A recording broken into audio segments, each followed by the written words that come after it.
Amendment at the desk. Clerk will designate the amendment. Amendment number 126, printed in Part A of House Report number 118-261, offered by Mr. Roy of Texas. Pursuant to House Resolution 838, the gentleman from Texas, Mr. Roy, and a member opposed, each will control 5 minutes.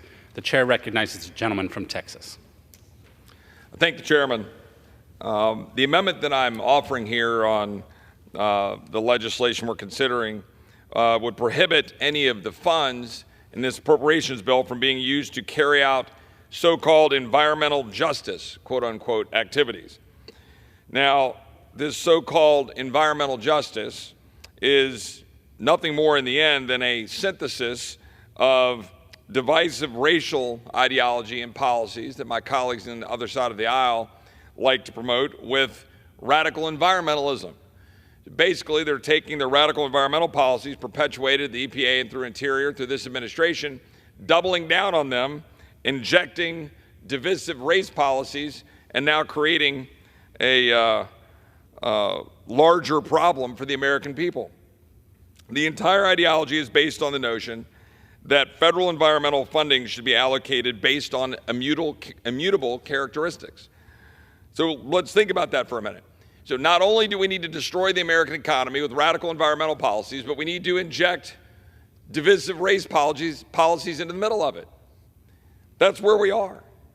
And the American people wonder, it's like they run around going to the gas station to get gasoline. They're trying to power their homes. They're wondering how we're having massive instability around the world. They wonder why China is on the rise. They wonder why Iran is able to enrich itself selling oil to China. They wonder why they can't afford to live their own lives while inflation is destroying their well-being.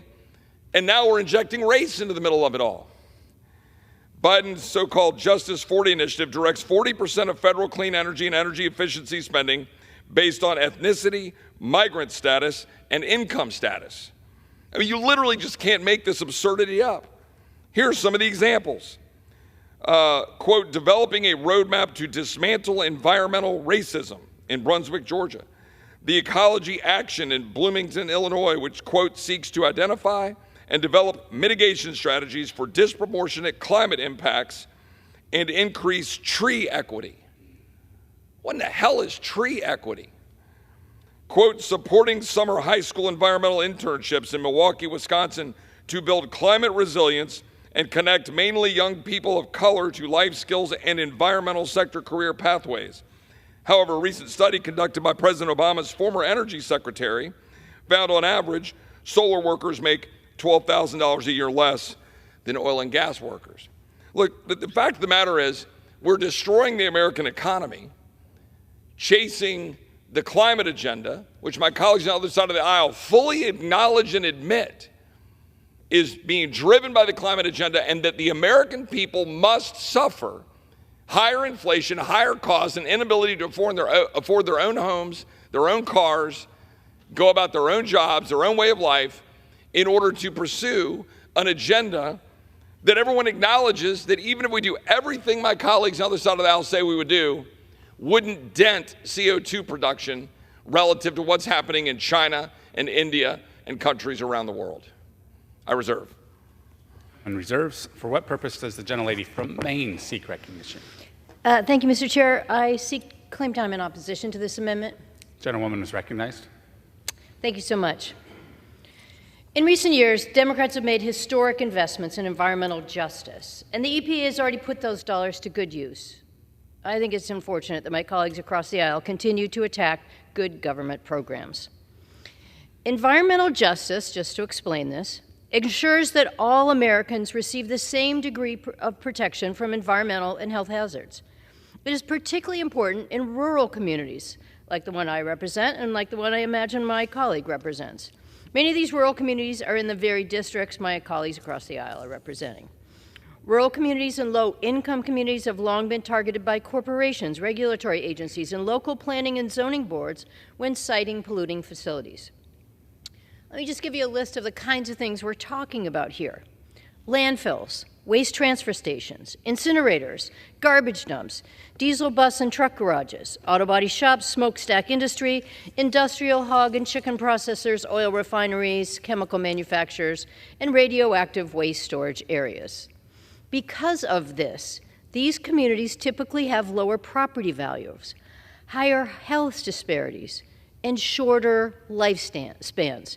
We're not talking about something trivial here, people. We are talking about serious concerns about your health, the length of your life, and what your property is worth. So why would my colleagues try to defund any effort to improve the lives of people in rural and low-income communities? I'm sorry, but it's just another attempt to implement an extreme agenda, to attack minority groups at all costs, and to return the U.S. to a time when environmental discrimination was the norm. I urge my colleagues to support our rural and low-income communities by rejecting this amendment, and I reserve. And reserves. The gentleman from Texas is recognized. Thank the chairman. I mean, the fact is, I've not heard one constituent, not one constituent, among the 750,000 people that I represent, come up to me and say, you know what I need, Congressman Roy? I need environmental justice funding. Just please. They call into my office and they're just begging for environmental justice funding. Has anybody had a constituent do that? They call up and say, will you please solve the world's problems with environmental justice funding? No, but you know what I have had? I've had phone calls to my office saying I can't afford gas. I can't afford electricity.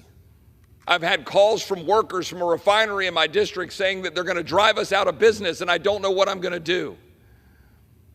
And that is all a direct result of a radical agenda by Democrats in the White House, the administration, my colleagues across the other side of the aisle in this chamber, the other chamber, who are more interested in advancing a radical agenda than standing up for American citizens who simply want to live their lives. I reserve. Gentleman reserves. The gentlewoman from Maine is recognized. I reserve. Reserves. Gentleman from Texas. Prepared to close. Gentleman is recognized. This amendment is a straightforward amendment. It would just do what the American people want us to do, which is just focus on our job here in this chamber to deliver our constitutional duties and nothing more, and not divide us by race while also destroying the American economy with radical environmentalism. I yield back. Gentlewoman from Maine is recognized. Thank you. Mr. Chair, how much time do I have? He has 3 minutes remaining. Thank you so much. My colleague on the other side of the aisle said no one ever calls his office and talks about environmental justice. I understand. There's all kinds of words we use in Congress that people rarely talk to us about. They don't talk to us about many of the procedures that we have on the floor, all kinds of things that we don't do. But you do have people call your office who say, you know what? I don't want that chemical manufacturer sited next to my house. I'm worried about that hog farm that's coming down the road from me. I'm worried about the garbage dump. I'm worried about the health impacts that my family is experiencing because of where we live. Now, maybe that didn't happen in your district. I'll admit everything doesn't happen in all of our districts, but there are certainly districts across the country where people are experiencing adverse health impacts. They're experiencing loss of property values because things have been sited in their neighborhood. Now, maybe my colleague, like so many times here in Congress, just doesn't like the words. And I understand. I have heard the terms environmental justice so many times over the last couple of days, as if it is some kind of discriminatory term, or as if it is some kind of term that they just can't get out of their mouth without feeling angry. We can call it anything we want. We can call it poor siting of messy places. We can call it anything you want. But to make sure that all Americans get a fair deal, that people don't have adverse health impacts, I'm willing to change that. Just like we can't seem to say climate change without people getting upset. I'm happy to, every time we have to discuss this, just say extreme weather. Okay? It's extreme weather. It's too much melting. It's too much heat. It's too much things that aren't supposed to happen going wrong. The hottest summer on record. Melting of the polar ice cap. People who live in communities like mine experiencing the greatest heat in the ocean of any oceans on Earth. These are things that are impacting all of us, and I'll call it whatever you like. But we got to do something about it. We got to have equity here, and we have to make sure it is a fair deal for everybody. Now, I heard you didn't like the term tree equity. And I get it. It's one of those things that you just think, like, what are we talking about now? But in fact, urban areas have changed. I'm so fortunate. I live in the most forested state in the nation. I don't know what it's like where you live. You told me you live on the top of a hill, so maybe you got some trees up there. But it makes a huge difference. And if you're in a part of a city that has trees, if your playgrounds are paved and black and hot in the summer, or if your playgrounds have some trees and some shade and some cover so kids can go out and play. We're just talking about kids being able to play on a playground, having a decent life. And so when we're talking about making sure we plant trees, which often my colleagues on the other side of the aisle say is a really good idea, we go ahead and believe we should plant more trees. So let's not just get caught up in the terminology. I think there's a lot we could work on together here and that we believe in together. But this amendment to disregard all funding for environmental justice, tell me what you want to call it, but that's just not appropriate. That's not how we should be funding our environmental laws. That's not how we should be dealing with climate change. I oppose this amendment, and I yield back. Gentlelady's time